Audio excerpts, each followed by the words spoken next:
Hello and welcome to this week's coffee vlog. It is now Saturday the 15th. Is it the 15th? I think it's the 15th of July.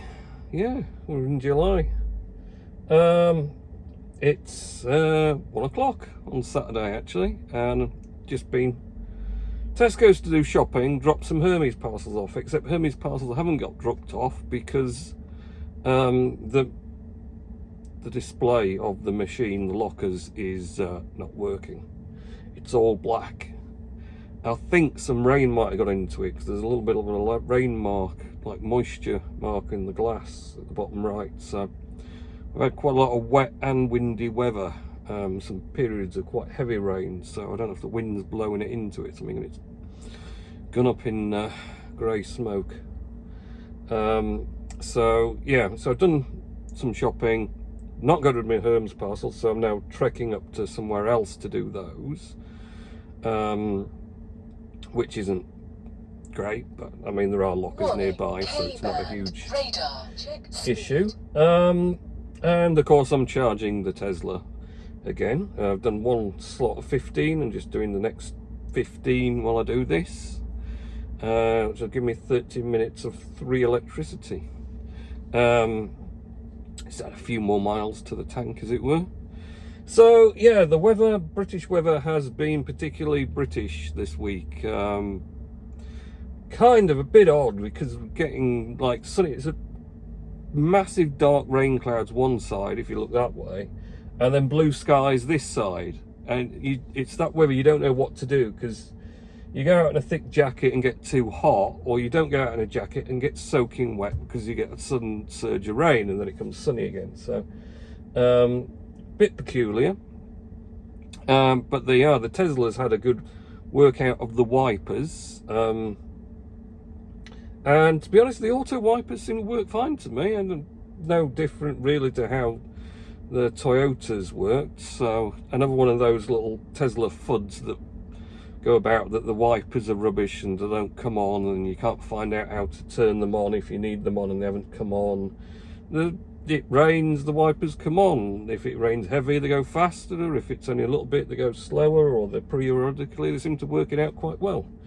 So I've not had a problem with wipers so far. I mean, the one thing I will say, they aren't the world's best wiper. I don't think Tesla put any great expense into the wiper, as it were. It cleans the screen, but it's not the world's best, if I'm honest. And it also has the weirdest thing that I thought went out in about the 80s, and that's that the squirter for if you're washing the windscreen is on the wiper itself. And I just don't remember seeing that forever and a day. You know, you always have the squirters sort of like embedded into the bonnet bit. Well, not actually the bonnet generally, because the bonnet moves, or sometimes the bonnet because it just hinges with the bonnet as it lifts up, or you know, just before the glass in the body of it to squirt up, not actually mounted on the wipers so the squirter moves while the wiper's moving.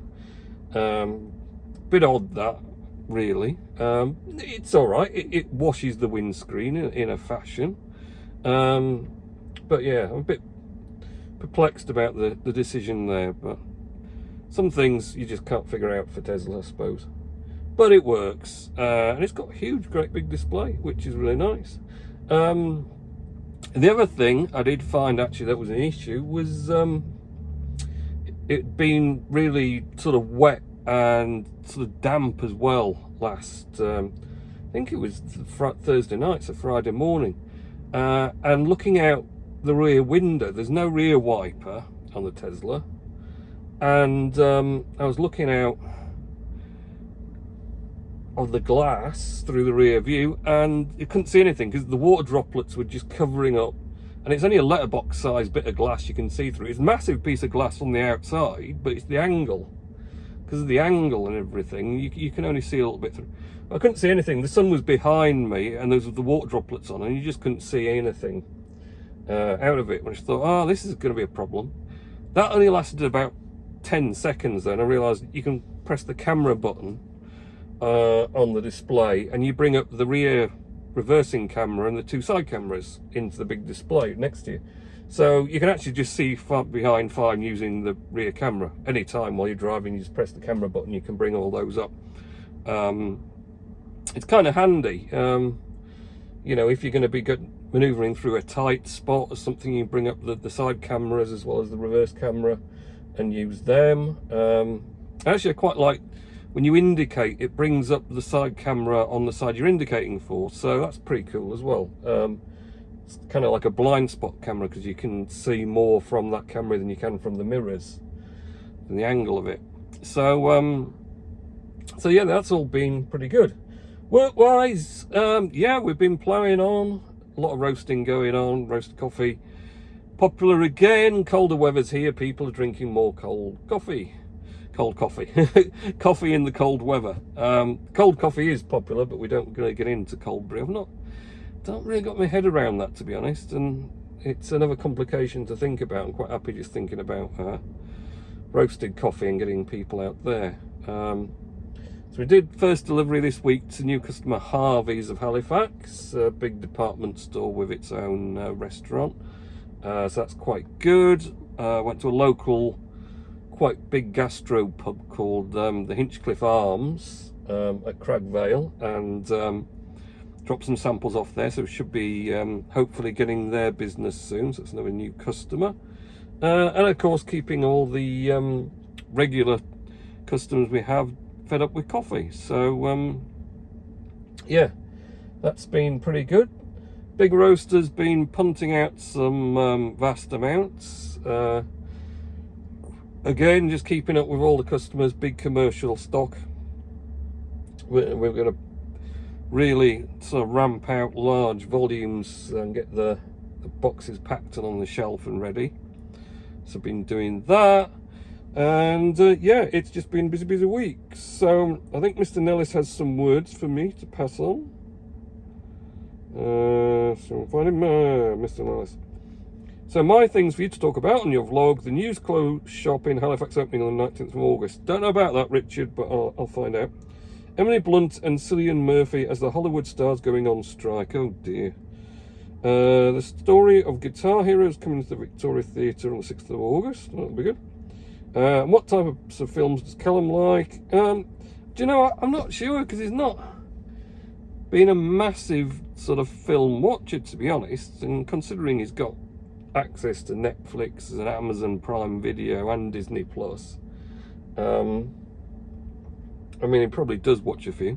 I think he doesn't watch the Marvel ones as much as me. I don't think he's been watching Secret Invasion in the same way I have.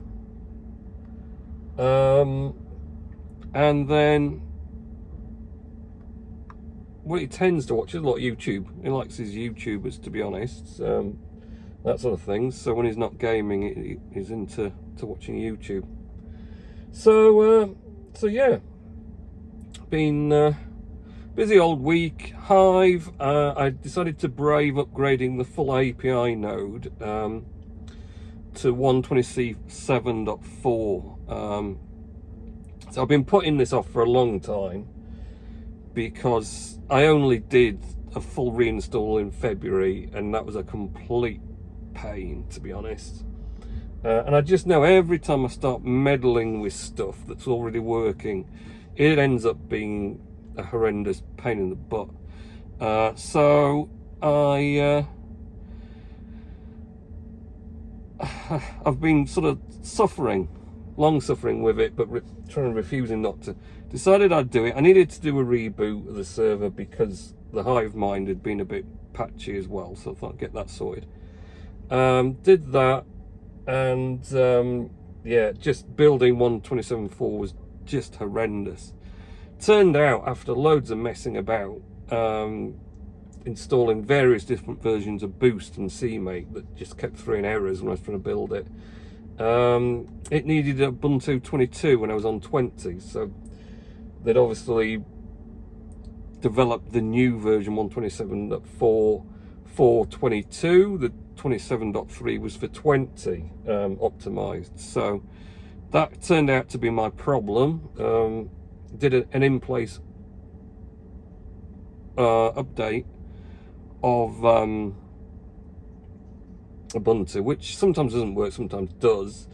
That worked. I removed all Boost and CMake beforehand, completely erased them. So the update would then reinstall the newest packages which it needed, and that did do the trick. It built straight away then 127.4. So then that's been replaying a couple of days. That's finished. HiveMind is now syncing from scratch. I had to completely wipe the Postgres database because, well, for whatever reason, the Hive D 127.4 didn't want to play with the previous Postgres database. I don't know why. So I wiped it anyway. It's no harm really. Wiped the database, so it's built a fresh new one while replaying, and it's going to build a new HiveMind, but from scratch. So that's days and days of it going through everything, because it's going to pull all the blocks from the API node that's now fully synced, and put them in a database, and that's all the blocks since 2016 onwards. So that's a lot of replaying, but it's doing it. Right, charging has now finished, so there's no point in me sitting here anymore. I'll go and find a Hermes locker that has a working touchscreen that I can put these few parcels in, and then I'm off home to I don't know, do a few bits and pieces, see what's happening. So have a good weekend, next week, and I'll catch you in next week's coffee vlog. Okay, see ya.